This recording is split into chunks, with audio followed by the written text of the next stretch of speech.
We are in Pensacola, Florida today. We're taking a break from the 160th Siege of Vicksburg series to kind of give you a fresh breath of something a little bit different. Today we're at the Juan Sebastian de Elcano, which is a Spanish naval ship that has made its way here to Pensacola, Florida. It's still an active Navy Spanish ship to this day. It's a training ship for Spain. We've come to check it out, so we're going to go on board, show you a little bit about the ship, tell you a little bit about the history, and kind of give you a much needed break.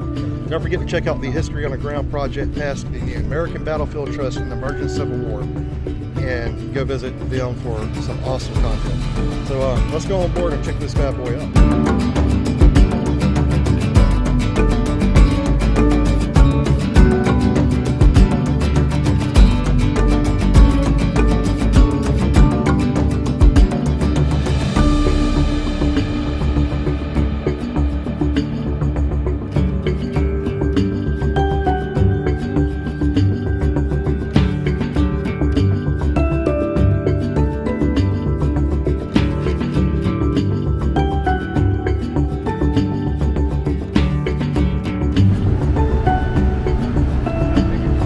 So we're on board, as you can see, and they gave us some information on the ship, but I can't read it because it's all in Spanish.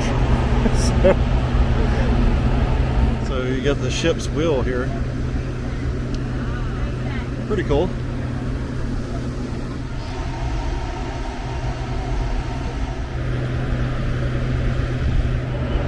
So you can see all the masts of the ship up above us, and pretty tall ship. Doesn't really do justice until you're standing up under them. So pretty neat.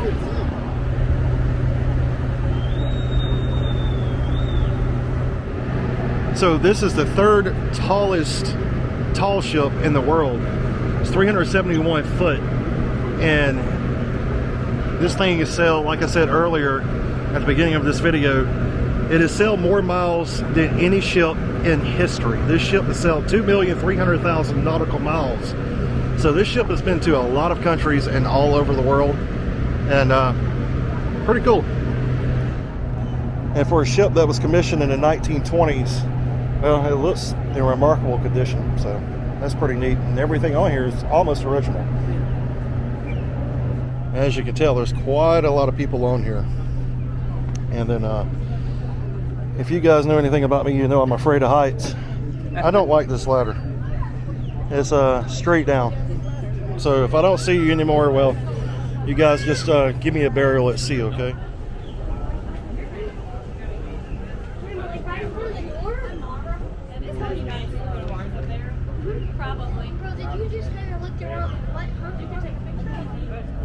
So we're stuck on more stairs.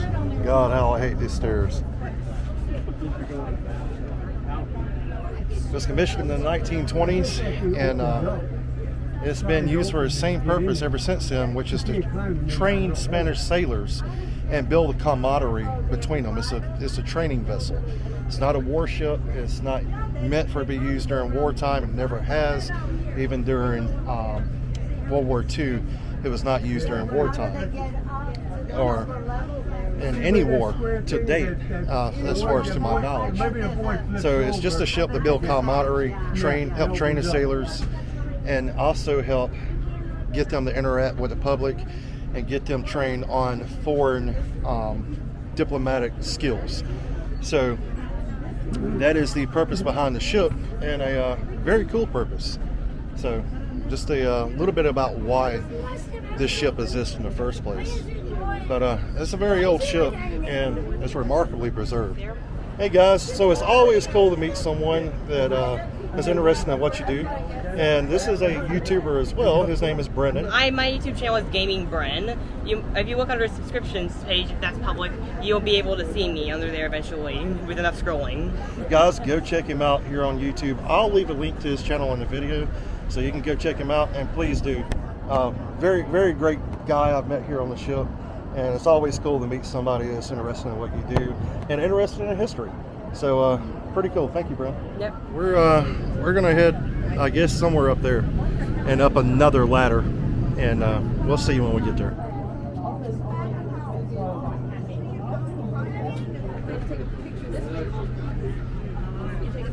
Leadwater J being as a joke, probably. All right, so one of the things that's interesting is this is, of course, a 1920 ship, but it's still used modernly for the Spanish Navy. And you can see all of the old instruments right by the new instruments.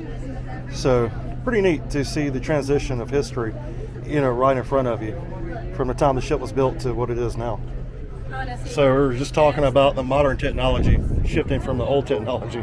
Well, I don't think this was here in the 20s, but it's here now. They even have a Motorola phone from the 20s. Pretty cool.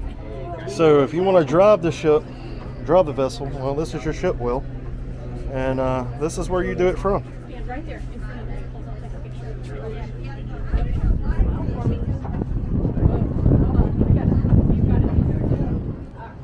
So you guys have probably seen these a time or two. This is what controls your speed of the ship. Neat thing is, it's all in Spanish because this is a Spanish naval vessel. So we're continuing to walk through this ship, and it's pretty neat to see this thing. So we coming down from the bridge, and we are now headed up to the bow. Even though this is a naval training vessel for the Spanish, it still has some armament on board, like this. Looks like a 20 millimeter gun. So pretty neat to see some of the original armament, and then got the original chain for the ship over there too. So here's a closer look at the anchor chain, and obviously this chain is probably original to the ship from its commissioning in the 20s, and this is what controls your anchor.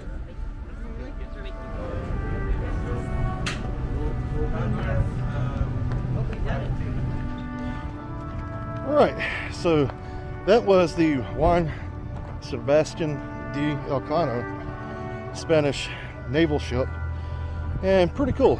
So anyway, we've got more to see. You guys are still in the middle of the 160th anniversary series of the Siege of Vicksburg, so we're going to continue that series, but just wanted to bring you something fresh and give you a break for a minute to check out something cool. As far as what's next for us, well, we're headed to Gettysburg, Pennsylvania for the 160th there, and a ton of other cool places.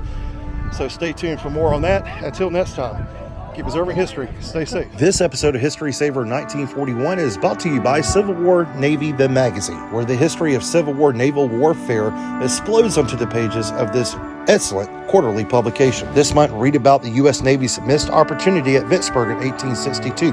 Flag Officer David G. Farragut's first failed attempt to capture Vicksburg after the capture of New Orleans is described in detail and analyzed. In order to get your subscription of Civil War Navy, the magazine, you can use code VIDEO1941 for your chance to receive 20% off your net subscription. Again, that's VIDEO1941 code at checkout.